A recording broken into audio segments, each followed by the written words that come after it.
Lil Uzi Vert, who we've we haven't talked about in a few years now.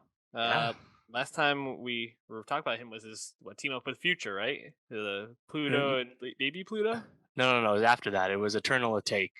Oh, The sorry, I had him flipped. I Yeah, had him yeah.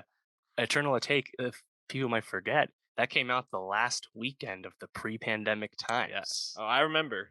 Yeah, a surprise drop at that because it was widely hyped and anticipated, and then kind of came out of nowhere, which was very exciting. And for me, I had that on my top 10 albums of 2020. I really liked it.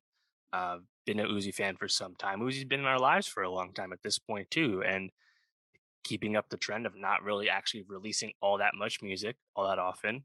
So when you do get something from him, I think it's exciting to hear what he's doing because he is one of the more interesting artists in that trap space. And we have this Red and White EP, which also has myriad quirks about its release. Because if you go on Spotify at this time of recording, it is a 5 track EP. However, if you go on SoundCloud, where he originally released it like into the night as he was hyping it up on social media, it actually has I think 6 other tracks. Is it I think S- so. Yeah, and he's been dropping him as Lucy's? singles, kind of on Spotify. Is how they kind of come up. That's correct. Yeah, one, two, three, four. Yeah, so 6 other tracks, which are on Spotify. You can still listen to them there, but they're all individual Lucy's. Seems like a distribution issue. They'll probably sort this out, and it'll eventually be in all in one thing on Spotify. But right now, you have to find that on SoundCloud to get it all in one thing. Either way, you get this new project from Uzi, which is not the one he'd been hyping up, which is called the Pink Tape, which he says is coming out.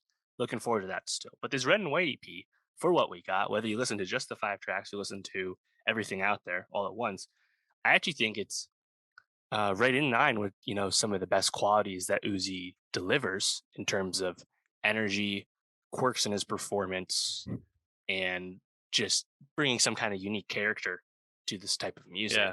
Where it honestly met my expectations. I thought there was a lot of fun stuff on here.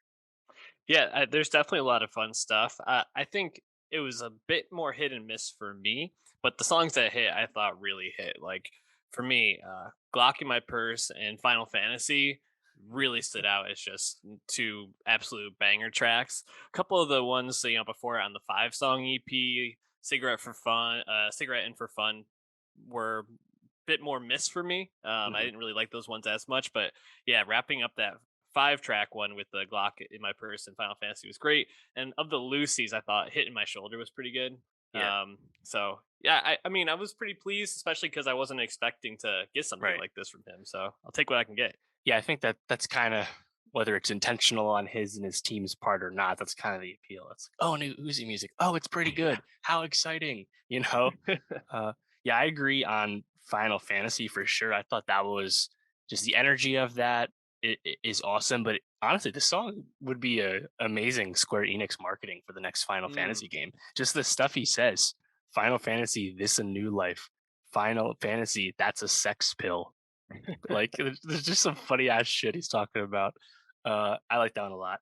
Glock in My Purse though, I think has a few interesting things about it.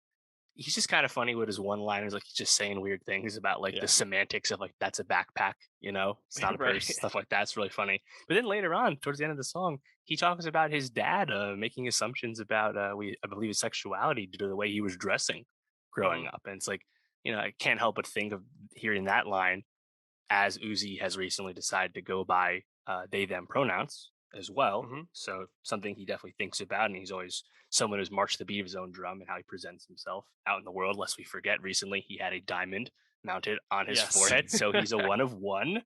We know this. I thought cigarette. I did enjoy his flow on that. He made some kind of sometimes like he just like does digressions with his lines where Hmm. it's like they're almost like non sequiturs, but he's like saying like weird things or like presenting these like funny observations and like this. Sometimes it's nonsensical, but sometimes I just laugh. Uh, Yeah.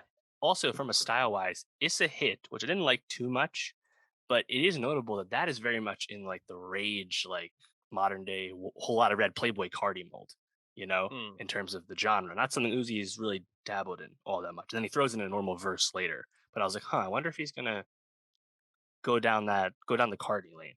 Who's to say? But yeah, and also in terms of the Lucy's, I like Space Cadet as well. I thought that was pretty catchy. Yeah, that was another one that I really liked a lot too.